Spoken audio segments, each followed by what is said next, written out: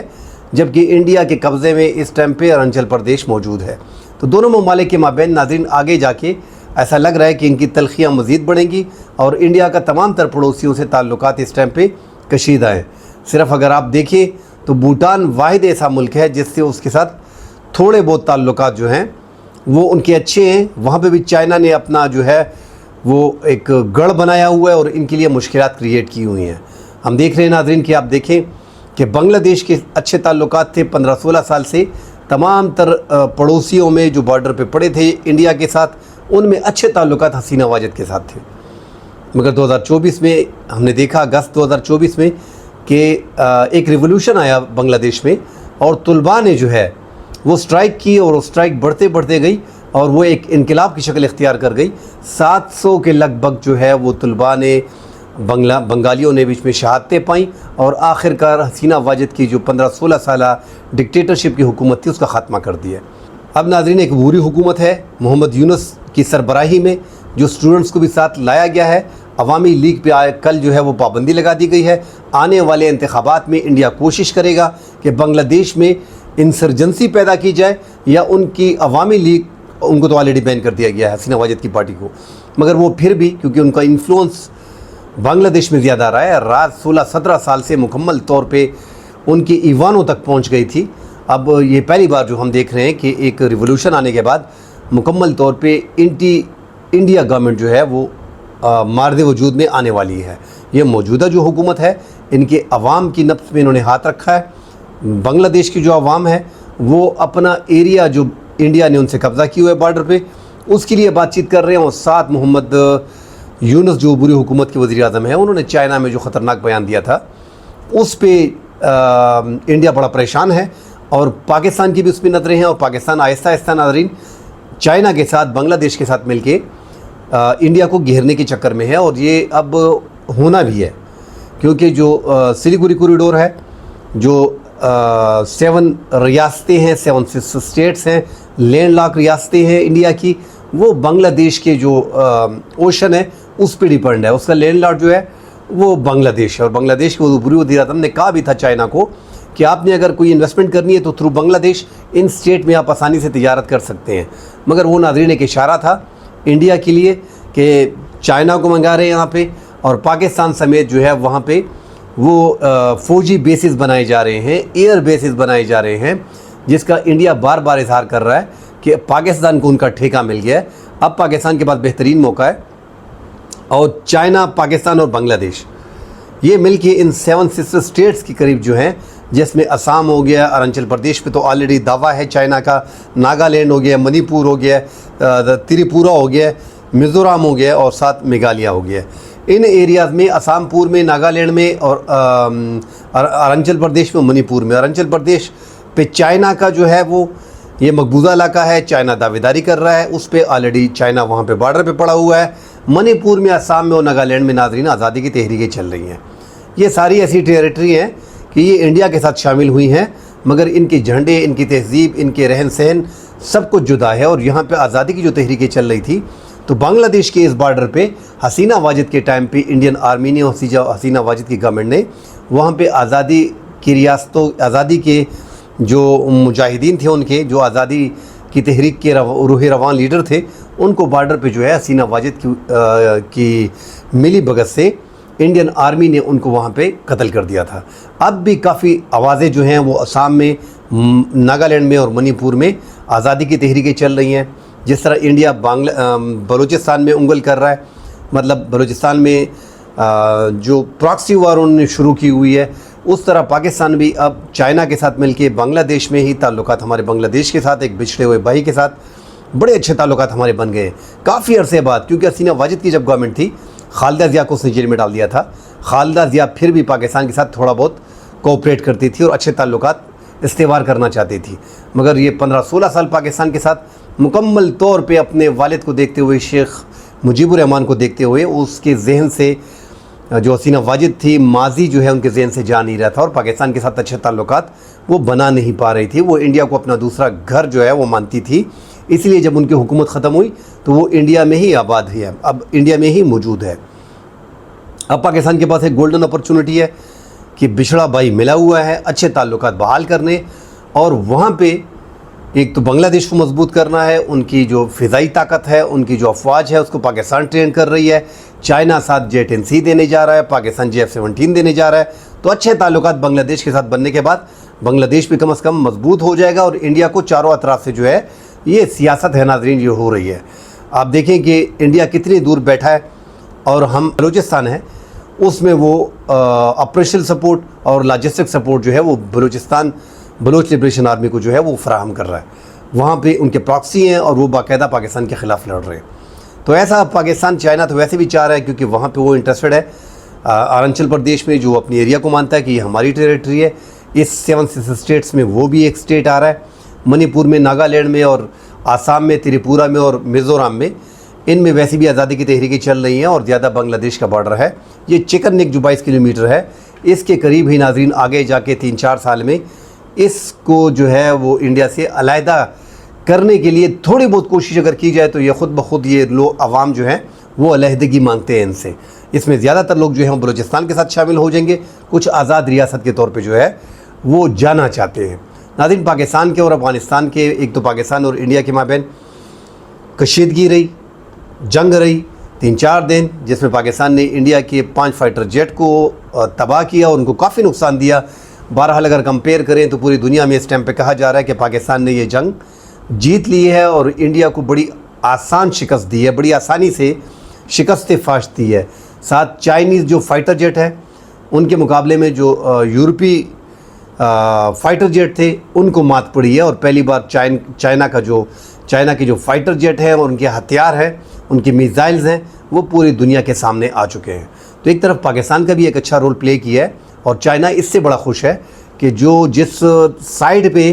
وہ کمزور جا رہا تھا، کیونکہ جنگ میں ناظرین آپ کو اسلحے کا استعمال تبھی پتہ چلتا ہے جب آپ جنگ میں اس کو استعمال کرتے ہیں، فائٹر جیٹ کو استعمال کرتے ہیں، جو بیلسٹک میزائل ہیں اس کو استعمال کرتے ہیں، ساتھ اگر میزائلز ہیں PL-15 ٹائپ ہو گئے اس کو استعمال کیا جاتا ہے۔ تو ان سب چیزوں کو جنگ میں استعمال کیا جاتا ہے، جنگ میں ہی پتہ چلتا ہے۔ رشیا کو ہم نے دیکھا ہے کہ اس نے جنگیں لڑی ہیں اور ابھی بھی لڑ رہا ہے۔ امریکہ نے عراق پہ وار کی ہے، یمن پہ حملے کر رہا ہے،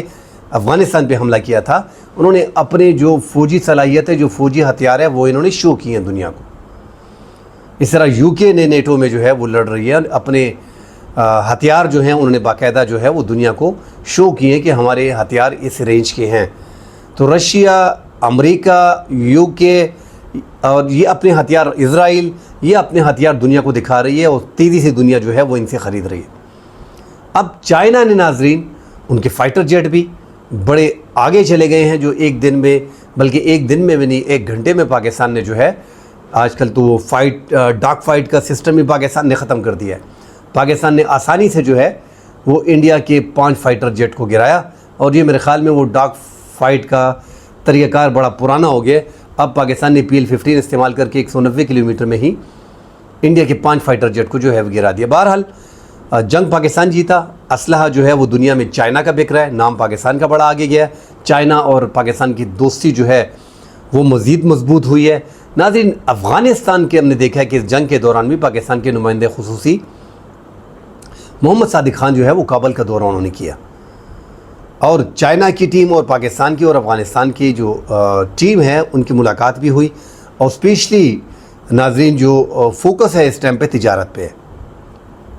ایک تو سنٹرل ایشیا ممالک کو زیادہ تر یہی دیکھا جا رہا ہے، CPEC میں جو ہے وہ افغانستان کو شامل کر لیا گیا ہے، پاکستان کی بہت بڑی جیت ہے۔ افغانستان کے رویے میں بھی ہم نے تھوڑا سا چینج دیکھا ہے، اب ان کو بھی سمجھ آ گئی ہے، انہوں نے بھی اس جنگ کا بڑے قریب سے مشاہدہ کیا ہے کہ پاکستان یہ جنگ کس طرح لڑا ہے اور پاکستان نے کتنی کامیابی حاصل کی ہے۔ ان سب چیزوں پہ افغانستان کی بھی نظر ہے۔ افغانستان کے ناظرین وہ لوگ جو افغانستان آنا نہیں چاہ رہے، جیسے اشرف غنی کے ٹائم کے لوگ تھے، جو اشرف غنی، حامد کرزئی اور ظاہر شاہ، ان کے ٹائم کے ناظرین جتنے بھی لوگ تھے وہ نہ افغانستان آنا چاہتے ہیں نہ افغانستان میں رہنا چاہتے ہیں.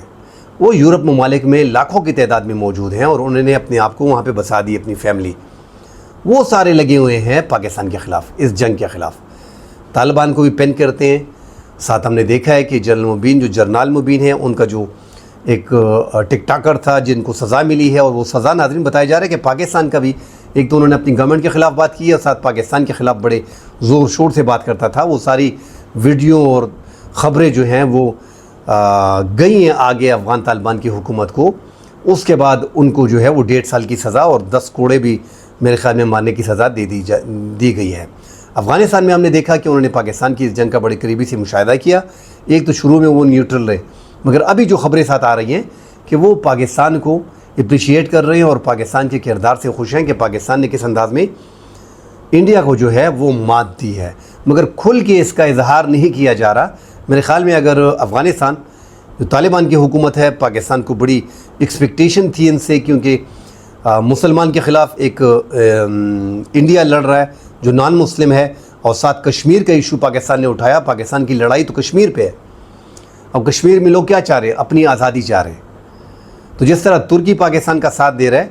آذربائیجان دے رہا ہے، اس طرح میرے خیال میں افغانستان کو بھی ان کشمیریوں کو دیکھتے ہوئے حردیت کے لیے پاکستان کی حمایت کرنی چاہیے تھی، مقبوضہ جموں کشمیر کی حمایت کرنی چاہیے تھی، اور کم از کم یہ بیان واضح کرنا چاہیے تھا کہ پاکستان جو ہے وہ کشمیر کو سپورٹ کر رہا ہے، اور اس پاکستان کے اس سپورٹ کو جو کشمیر کے حوالے سے مقبوضہ جموں کشمیر کی حق کی خود ارادیت کے لیے لڑ رہا ہے، ہم ان کے ساتھ ہیں. تو میرے خیال میں پاکستان کی اور افغانستان کی دوستی بہت آگے جاتی. اب وہ کھل کے اظہار نہیں کر رہے اور پاکستان کے سینئرز کو بتا رہے ہیں کہ ہم بڑے خوش ہیں کہ یہ جنگ آپ نے جیت لی ہے، اور افغانستان میں بھی خوشی ہے، مگر ناظرین اس کا پوری دنیا کے سامنے برملا اظہار نہیں کر پا رہے. تو یہاں پہ اب تجارتی تعلقات، چائنا کوشش کر رہا ہے کہ پاکستان کے تعلقات افغانستان سے اچھے رہے، کیونکہ آگے تجارت کرنی ہے. سی پیک میں ان کو لے کے آئے، اور پاکستان نے وسطی ممالک کے لیے جو مال لے کے جانا ہے، درآمد برآمد کرنی ہے. ترکمانستان میں، تاجکستان میں، ازبکستان میں، قازقستان میں، یہ سارا راستہ جو ہے، یہ ریل کی پٹڑی جو جائے گی، یہ افغانستان سے ہو کی جا رہی ہے. تو پاکستان کا ایک تو اربوں ڈالر کے لیے پاکستان کو فائدہ ہوگا تجارت میں. خرلاچی بھی آپ دیکھیں کہ خرلاچی بارڈر بھی چند دن پہلے جو ہے وہ اوپن کر دیا گیا افغانستان کے لیے. اب ان کی تجارت اوپنلی ہو رہی ہے. ساتھ ان کے بہت سی چیزیں، مطالبات جو تھے افغان طالبان کے، وہ مان لیے گئے ہیں. بہرحال فی الحال پاکستان کے تعلقات جو ہیں وہ تجارتی سطح پہ بڑے اچھے ہو گئے ہیں طالبان کے ساتھ، مگر طالبان نے ناظرین اس جنگ میں پاکستان کے کھل کے حمایت نہیں کی. بتاتے ہیں ان کے سینئر لیڈر پاکستانی وزراء کو اور پاکستانی کمیونٹی کو کہ ہم آپ کے ساتھ ہیں، مگر اوپنلی برملا اس میں پاکستان کی حمایت نہیں کی. ترکی کی طرح، چائنا کی طرح یا آذربائیجان کی طرح کھل کے افغانستان ایک پڑوسی ملک ہے، اسلامی ملک ہے، مگر اس معاملے میں پاکستان کا ساتھ نہیں دیا ہے. کل ناظرین اگلے پروگرام میں ڈیٹیل سے اس پہ بات کریں گے افغانستان کے اس ایشو پہ. فی الحال کے لیے اجازت دیجیے. اللہ حافظ.